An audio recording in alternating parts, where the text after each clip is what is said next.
All right. Well, I want to greet those that are joining us from West Lafayette, as well as those joining us online. Every week we have hundreds of people who join us online, and we're glad to have you with us today. As I get going, I just want to remind you about the Easter invitation that's in the lobby. I think it may be in your bulletin as well.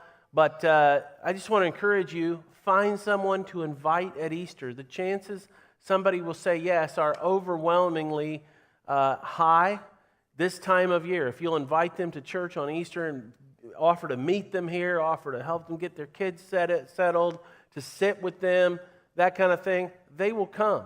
But the invitations, they're available today, so make sure you check it out. Well, today is the second week of our series, Encounters at the Cross. And we're looking at during this series, encounters that Jesus had with people on the day that he was crucified. Now, last week we looked at Pilate. This week we skip ahead a few verses, and we are looking at an encounter that Jesus had with people as he was hanging on the cross, as he was being crucified. And this story, it's the story of what happens. It's kind of like what happens in a wedding. One of my favorite parts of a wedding is when somebody walks the bride down the aisle.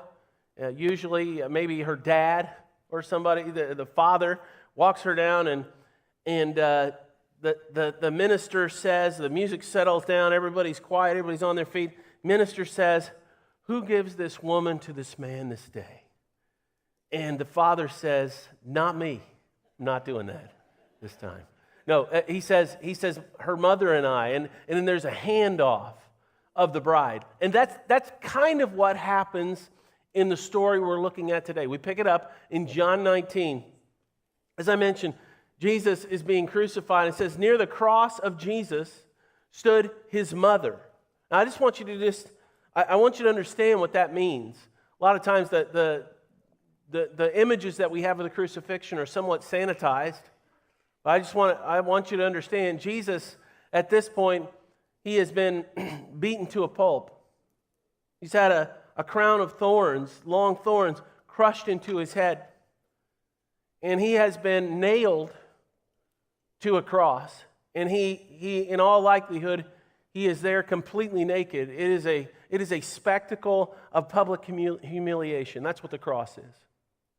And so his mother is there taking all that in. She's watching her son, her firstborn son. She loves him so much. She's watching him be killed in this horrific way.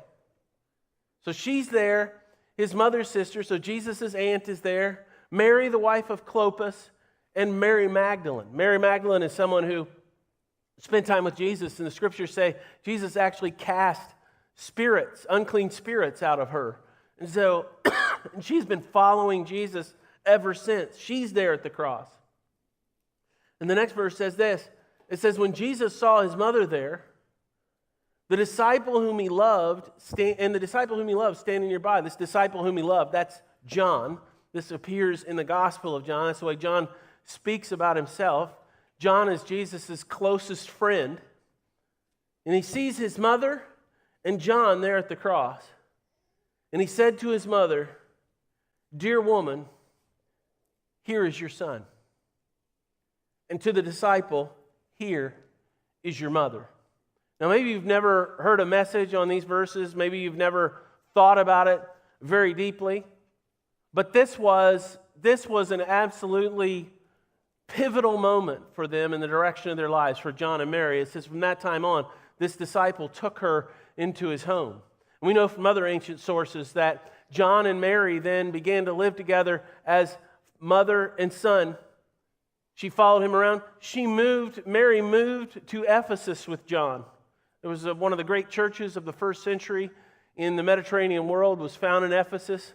They were there, and they lived out the rest of their lives at Ephesus. In fact, John and Mary were buried in Ephesus. And their relationship went deeper on this day at the cross. Now, I think it's really interesting because here Jesus, he's suffering in this in this horrible, vile way.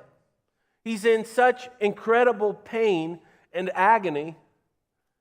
And as he looks out and he sees his mother and his best friend, he could have said so many other things, right? He could have said, Mom, I'm sorry you have to watch this.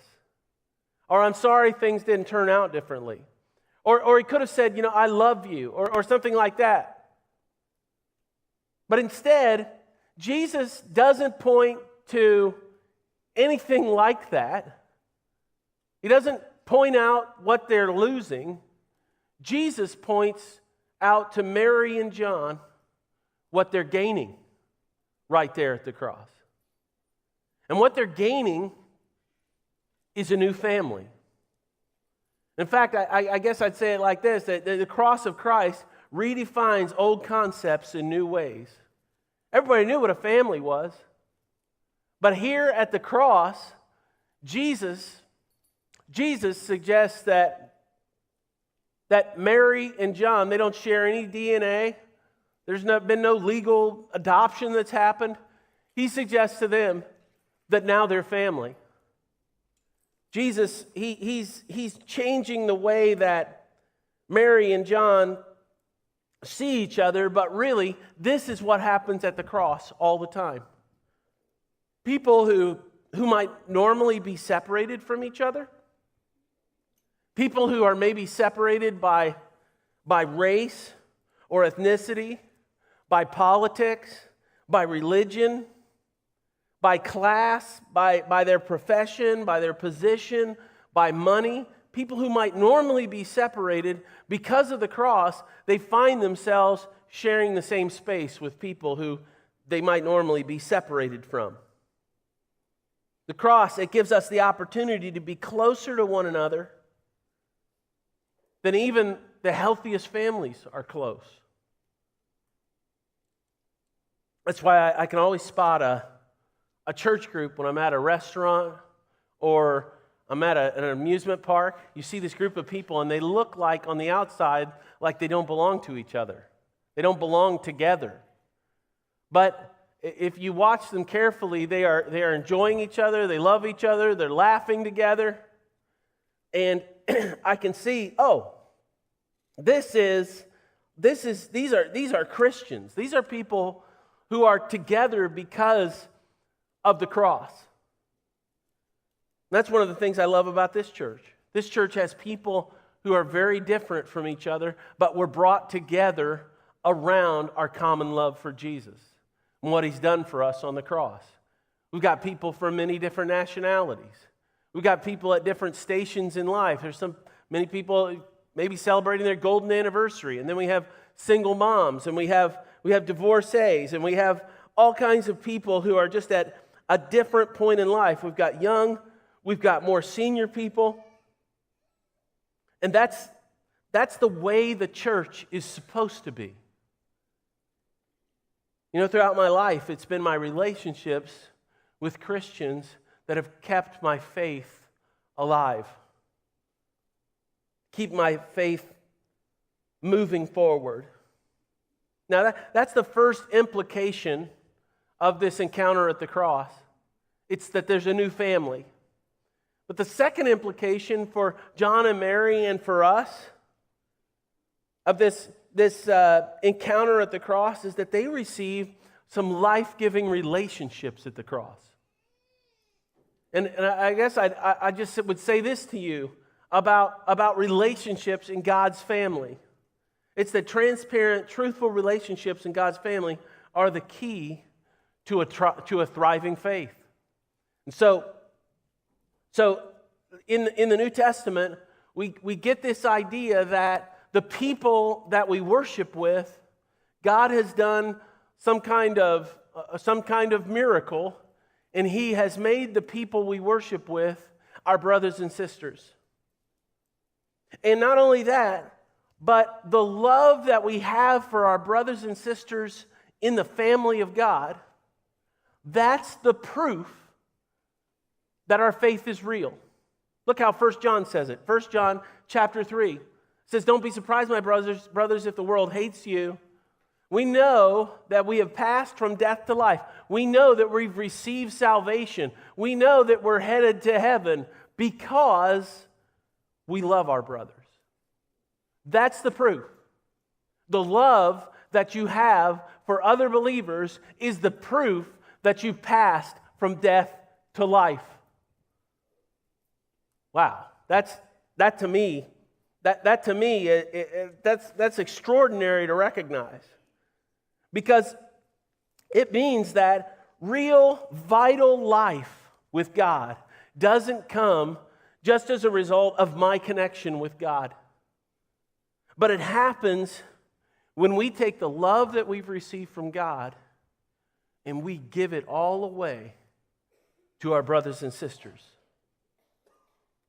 That's why we have life groups here, and we point people to small groups all the time, because in this big setting, you're unlikely to love people deeply. But you get into a small group and you start to understand what's going on in people's lives, and you start loving them more. I remember going to China this last year. It was a great opportunity. And we were in this one large city in China, and we went into this elaborate mall that had the best stores you can buy anything from, and it was kind of built around these Buddhist shrines that were ancient. And I remember looking at these different shrines, and people were coming and going. They had literature there and everything. And I asked our guide, I said, why is this kind of religion okay with the government, but the Christian faith is like seen as a threat to the government in China? And the guide was so interesting. I never thought of it before, but he said, well, it's because Buddhism is all about the individual. But Christianity has this communal element where people are meant to be brought together and then live together for a certain purpose, a certain end. And that's what you've got to know about the Christian faith. The Christian faith is not a soulful, self-centered trip. It's not about my journey to heaven or my soothed conscience or my forgiveness or my happiness. That's maybe what other religions or philosophies are about. But the Christian faith, it's about not only receiving from God, but then looking around and finding out how it is that I can serve others, how it is that I can love the other people around me. Look at what Jesus says, Matthew 18:20. For where 2 or 3 come together in my name, there I am with them. Jesus is giving us a hint here of something that's important to know about our relationship with other believers. And it's this. Here's what I think the hint is. You can't find a deep connection with God by yourself.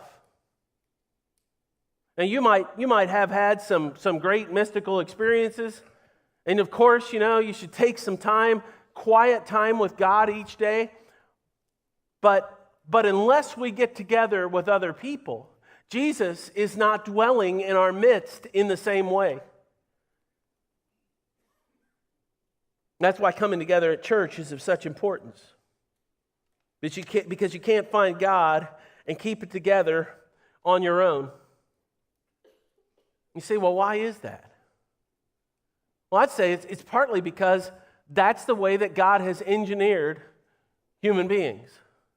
When we love people and we are in relationship with people, what happens is our experience of joy and of power and of God's presence is somehow amplified. I don't know if you've ever had the experience of being in love. Many of you have. You know what that feeling's like when you first fall in love, and it seems like life is just so much more amazing. Somehow it changes your entire outlook. And you know what? when we become connected to the family of God, our experience of God's presence, God's power, God's love, the good things that God wants to put in our midst, it's amplified, it's increased. And it can't happen when I'm sitting on a couch. It can't happen in the same way when I'm watching the service online. It can't happen in the same way when I'm sitting in a baseball game. But instead, when I recognize the church is my family and I come together with brothers and sisters and Jesus is in the midst, boy, that can change everything. Jesus here, he calls out not only to Mary and John from the cross, from his moment of pain and dark tragedy, but he calls out to us and he wants to remind us of this. We need each other. The church, it's a necessity to nourish your faith into a sustaining reality. Jesus, he went every Saturday into the synagogue. The Gospels say it was his practice that every Sabbath he found himself in the synagogue, worshiping, listening to the Word of God. And if you're following Jesus, if you're a follower of Jesus, you can't throw away the church. You can't do it. It won't work without the church. And here's the thing. Jesus says to Mary and John, here's your mother. Here's your son. He tells them this from the great agony he's experiencing on the cross. And the thing is, for so many of us, when we think about why we need the church, we tend to think about how we need support. Oh yeah, I need support. I need the encouragement of people at church, so that's why I need to be at church. But I just want to suggest to you that in fact, that's not the main reason why the church is here. It's not about me. The church is here to help me get past myself, getting past me. That's the third implication of these words of Jesus. Because Jesus, he could have focused on what they were losing. He could have focused on his pain. He could have said some other things that were amazing from the cross. But instead, he tells Mary and John to focus on each other,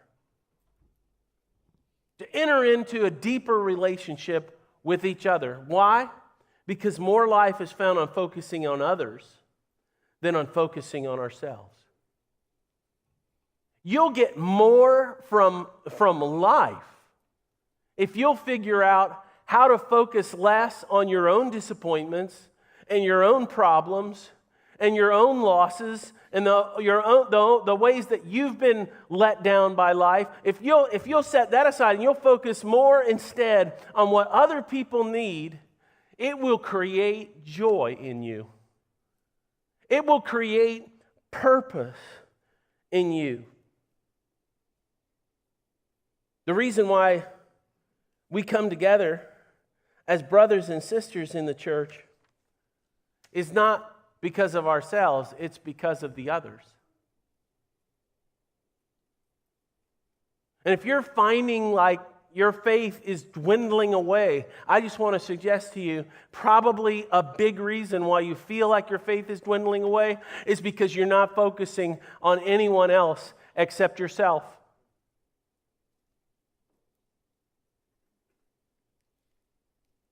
Look at what the scriptures say in Hebrews 10. Let us consider how we may spur one another on toward love and good deeds. That's something you can't do by yourself, by the way. He says, the writer of Hebrews says, let us not give up meeting together, as some are in the habit of doing. Some people just eventually quit. They quit, they give up on meeting with other Christians. It's too bad, but it's what happens. He says, but let us encourage one another. I need other people, not for me, but so I can encourage them, so I can fulfill what the Scriptures tell me I need to do in my life. He says all the more, as you see the day approaching, as the end is coming, you let your focus be on other people. Sometimes when people think about the end of time, what they think about is like how they can make things best for themselves and prepare and save up enough food and all this kind of thing. Listen, that's not the focus as time ends. As time is coming to an end, our focus needs to be on how we can help keep each other strong. Because you know what will happen if you start to focus your life like a laser on others? You'll start to have purpose like you didn't dream was possible. There was a man, he's Swedish, his name was Dag Hammarskjöld. Let's say that 3 times. And Dag Hammarskjöld, he was the second Secretary General of the United Nations. And in the course of his life, he never married. He wrote extensive journals about his experience in life and how he longed to be connected to somebody else. And he writes these words. They're really fascinating. He says, "Pray that your loneliness may spur you into finding something to live for, great enough to die for." What's he getting at here? He's getting at the fact that if you're just living on your own and for yourself, that's really not enough to live for or die for. But get your sights fixed on others.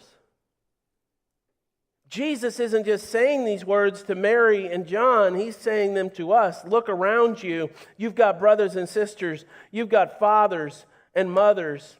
You've got sons and daughters. Focus on them. This morning I'm thinking about my 2 grandmothers.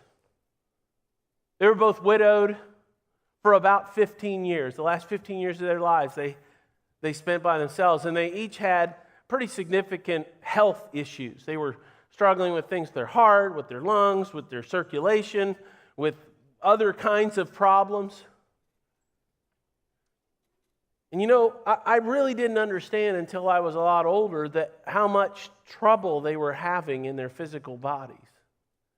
Because I was never really aware of it. Do you know why? Because every time I was around them, they were focused on me.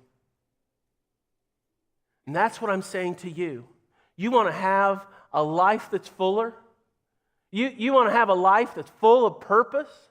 Then figure out how it is that you can love and serve your brothers and sisters. This is how you know you've passed from death to life. You love the brothers. We read it. And so get focused on others. That's why we're pointing you to the one day that feeds the world. Because that's a way to serve other people and to have your life be, your income even, be more than just about you. That's why we point you every week to the growth track. Because we want to see you get plugged in more deeply into ministry here so that you can serve people here. And that becomes a higher purpose for your life than just worrying about your own problems.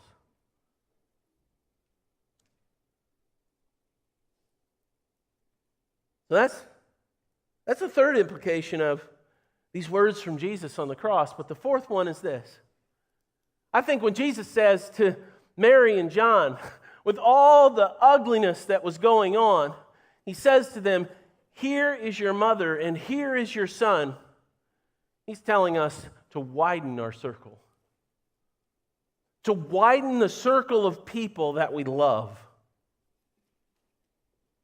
Too many of us, we have like one friend. Or maybe, truth be told, no friends. Nobody that we could tell the truth to. That's sad, but many people live like that. Or others of us, we just focus all our love on like a tight circle of family. And we kind of don't venture outside of that. And I'm saying to you today, Jesus, by inviting us to himself, he invites us to focus our love on a broader circle of people. the people right here, the people that you worship with. Why? Because love thrives in a multiplicity of relationships. Love grows. Love can take over your heart when your heart is filled with finding ways to love others and to serve others. Widen your circle. Jesus, he's inviting Mary and John to look at each other differently. Jesus is saying to John, hey, John, you're my best friend, but you need a family, a big one.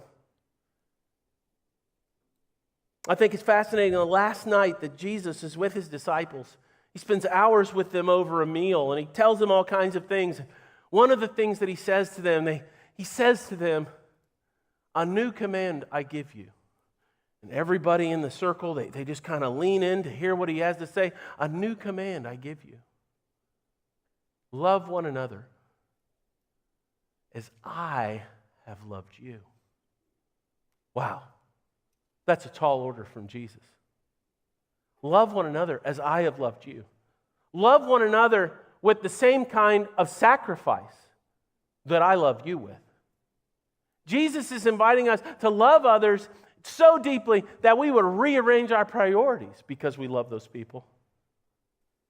Jesus is saying, hey, you want to follow me? It's not a choice. You've got to love each other like I loved you. It's not a matter of finding people that you like who are like you. Instead, love the brothers and sisters like Jesus has loved us.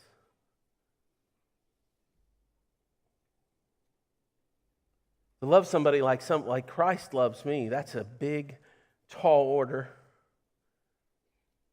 But the thing is, like I said, it will turn into more joy. So what's the bottom line today? What's the thing that I want you to walk away from here and really reflect on? It's that Christ calls us closer to each other at the cross. At the cross, all of Jesus's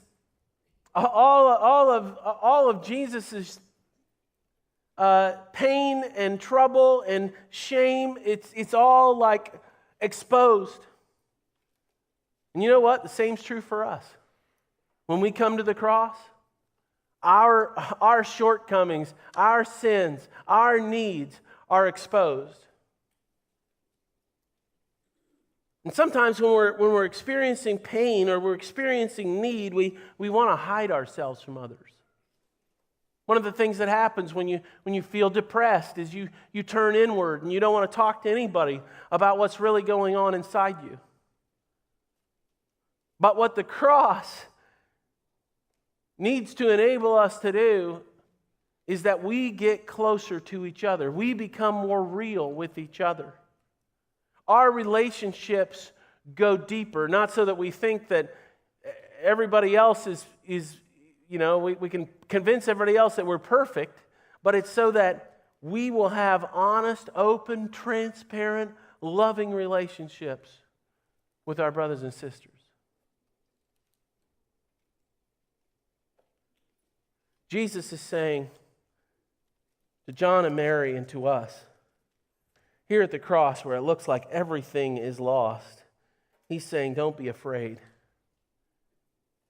You're not alone. I'm giving you a great big family.